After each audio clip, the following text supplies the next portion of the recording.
This is Jackson Taylor. These are my audience numbers 1, 2, and 3, and we're just doing it right here in my house. I'm gonna have my sister do the recording. So, my name is Jackson Taylor, and my senior project is on malignant melanoma. Monica Butler is a 53-year-old woman from Idaho Falls. On June of 2015, she was diagnosed with malignant melanoma. She just went into the doctor to have a mole checked out. A few weeks later, he got called back to her, and her life had changed for the worse. We will get back to her. These are different kinds of melanoma on the skin, and this is a way that doctors biopsy melanoma.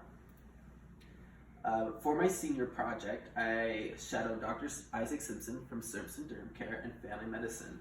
This is just pictures of me going there. I was super excited. I know I always wanted to do healthcare when I get older, and for my senior project, I knew I've always wanted to shadow some kind of doctor.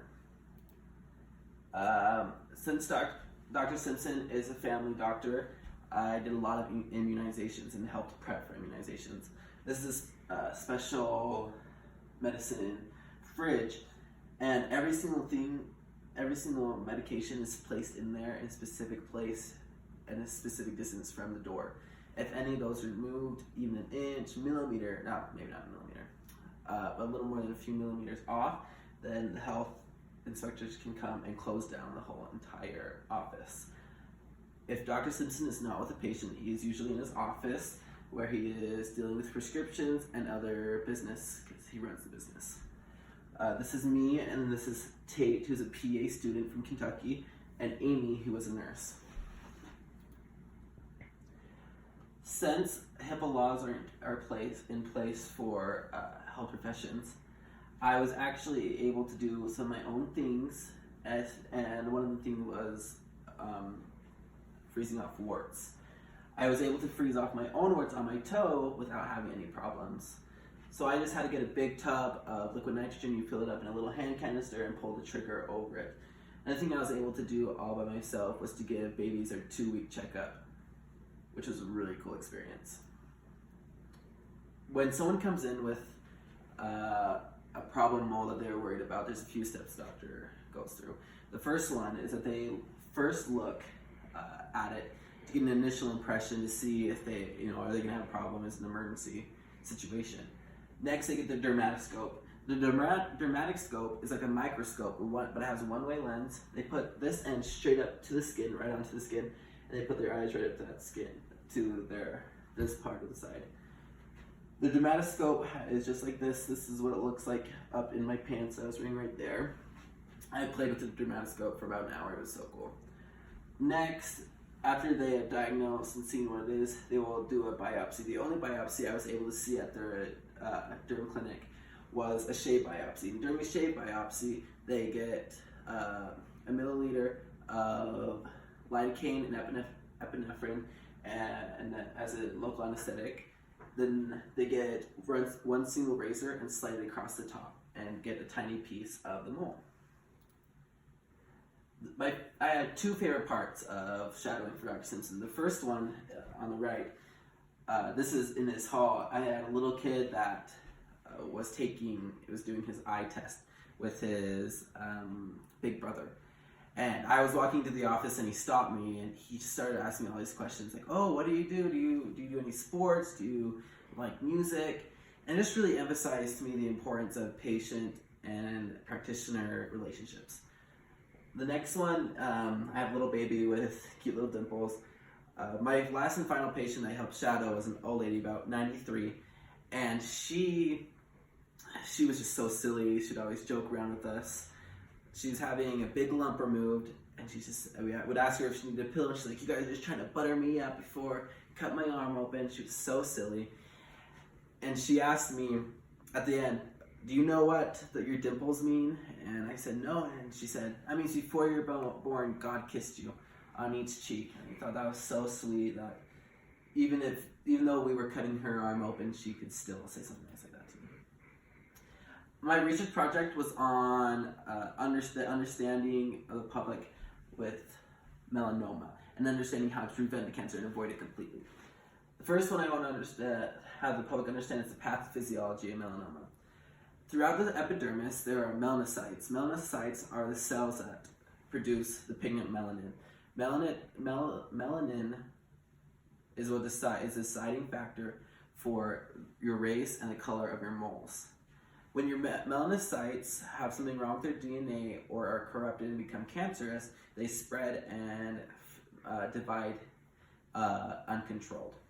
The first one is right here. We're just normal moles right here, and then we go to the radial growth phase where the melanocytes go into the dermis.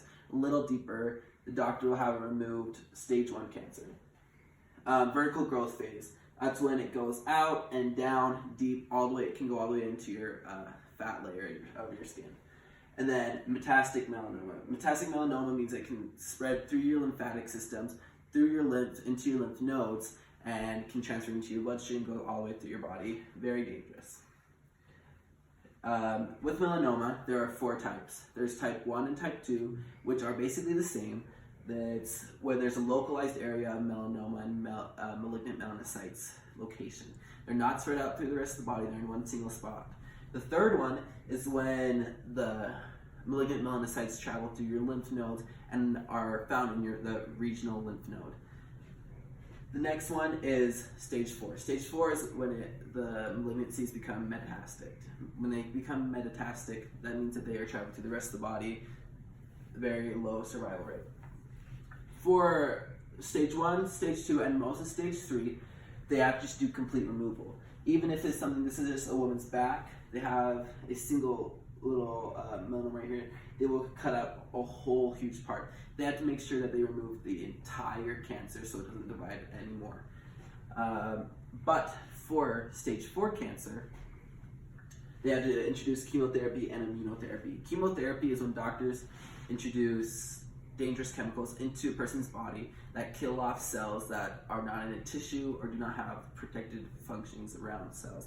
So that can kill off cancer cells that are all by themselves, but it also can kill harmless cells such as hair cells.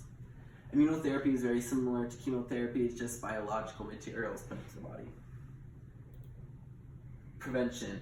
So from the sun, there are 3 types of UV ultraviolet rays from the sun. There's UVA rays, which are the smallest rays. They also have the lowest energy. Most people believe that UVA rays are the least dangerous because they're so small, they don't have a lot of energy, they'll be fine. But actually, since these are so small, they travel right through the cell membrane and right through the nucleus and into the DNA of melanocyte cells and cause detrimental damage to the DNA. UVB rays are big rays, big particles with more energy than UVA rays. These are the rays that create the sunburn, the actual part that causes the healing mechanism of a sunburn. And the last one is UVC rays. UVC rays are the biggest rays, and they are completely blocked out by the sun. By the ozone layer. The last one is sunscreen. Proper sunscreen use. Sunscreen contains both chemical and physical chemicals that both repel sun rays, harmful UVA and UV rays, and transfer those rays into heat energy that releases off the skin. The last one is tanning beds. A lot of people think that tanning beds are better than the sun to get tan, but actually tanning beds produce much more and mostly UVA rays, the harmful UVA rays that cause cancer, than UVB rays that causes the actual tan and sunburn. Monica Butler struggled with melanoma for 3 years.